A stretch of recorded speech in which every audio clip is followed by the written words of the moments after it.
নমস্কার বন্ধুরা, আমার চ্যানেলে একটা নতুন পর্বে আপনাদের সকলকে স্বাগত। আশা করছি আপনারা সবাই ভালো আছেন, সুস্থ আছেন। সামনেই দুর্গাপূজা, আর দুর্গাপূজা উপলক্ষে প্রত্যেক বাঙালির ঘরেই নাড়ু হয়ে থাকে। তবে চিনির নাড়ু বানানো কিন্তু খুব একটা সহজ নয়, তাই এটা সকলে বানাতে পারে না। কিভাবে দুধের মতো সাদা পারফেক্ট চিনির নাড়ু বানাবেন সেই রেসিপিটা আজ আমি আপনাদের সঙ্গে শেয়ার করব। তাই আপনাদের কাছে রেসিপিটা শেষ পর্যন্ত দেখার অনুরোধ রইল। চলুন তাহলে দেখে নেওয়া যাক আমার আজকের এই চিনির নাড়ু রেসিপি। চিনির নাড়ু বানানোর জন্য আমি দুটো মাঝারি সাইজের নারকেল নিয়েছি। আপনারা বেশি নাড়ু বানাতে চাইলে নারকেলের পরিমাণটা বাড়িয়ে দেবেন। আর নারকেলগুলোকে আমি কুড়ে নিয়েছি। এইবার এই নারকেল কোড়াটাকে একটা কড়াইয়ের মধ্যে নিয়ে নিয়েছি আর গ্যাসটাকে অন করে দিলাম।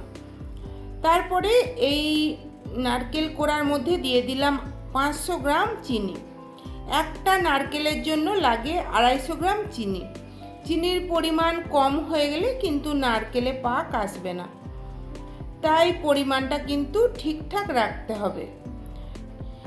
এখন গ্যাসের ফ্লেমটাকে লো টু মিডিয়ামে রেখে কন্টিনিউ নাড়াচাড়া করে নাড়ুটা বানাতে হবে।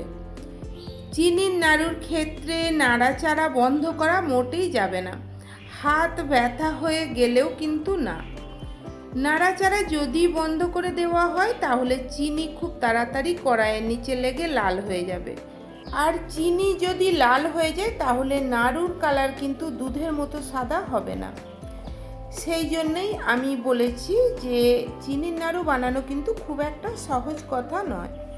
গুড়ের নাড়ু যে কেউ বানিয়ে নিতে পারে, কিন্তু চিনির নাড়ু বানাতে একটু সময়ও লাগে আর একটু পরিশ্রমও লাগে। তবে চিনির নাড়ু খেতেও কিন্তু খুবই ভালো লাগে। আর আপনারাও যদি এইভাবে চিনির নাড়ু বানিয়ে নেন তাহলে চিনির নাড়ু একেবারেই পারফেক্ট দুধের মতো সাদা হবে।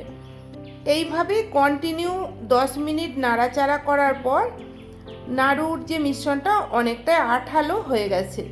এইবার আমি মিশ্রণের মধ্যে দিয়ে দিলাম দুটো ছোট এলাচের গুঁড়ো। ছোট এলাচের গুঁড়োটাকেও ভালো করে মিশ্রণটার সাথে মিশিয়ে নেওয়ার পর আরও 5 মিনিট এই মিশ্রণটাকে এইভাবেই নাড়াচাড়া করতে হবে। তবে যে মিশ্রণটাকে একেবারে শুকনো শুকনো করে ফেলা যাবে না, তাহলে নাড়ু ঝরঝরে হয়ে যাবে। আপনারাও বাড়িতে এইভাবে চিনি নাড়ু বানিয়ে দেখবেন, আশা করছি আপনাদের নাড়ুও পারফেক্ট হবে। বাড়িতে বানিয়ে থাকলে কমেন্টে আমাকে জানাবেন কেমন হয়েছিল।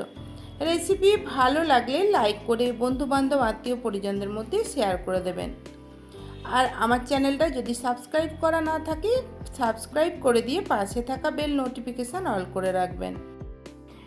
এই সময় আমি একটু চেক করে দেখে নেব মিশ্রণটার মধ্যে আঠালো ভাব এসেছে কিনা। একটা প্লেটের মধ্যে অল্প মিশ্রণ তুলে নিয়ে সামান্য একটু ঠান্ডা করে নেওয়ার পর এটাকে এইভাবে পাকিয়ে নিলে বোঝা যাবে যে এটা পাকানো যাচ্ছে কিনা। দেখুন নাড়ুটা ঠিকঠাক পাকানো যাচ্ছে, অর্থাৎ নাড়ুর মিশ্রণটা আমার রেডি হয়ে গেছে। আমি গ্যাস অফ করে দিলাম। তারপরে এই মিশ্রণটাকে আমি একটা থালার মধ্যে নামিয়ে নেব। মিশ্রণটাকে নামিয়ে নেওয়ার পর সামান্য ঠান্ডা করে নিয়ে এটাকে পাকিয়ে নিতে হবে।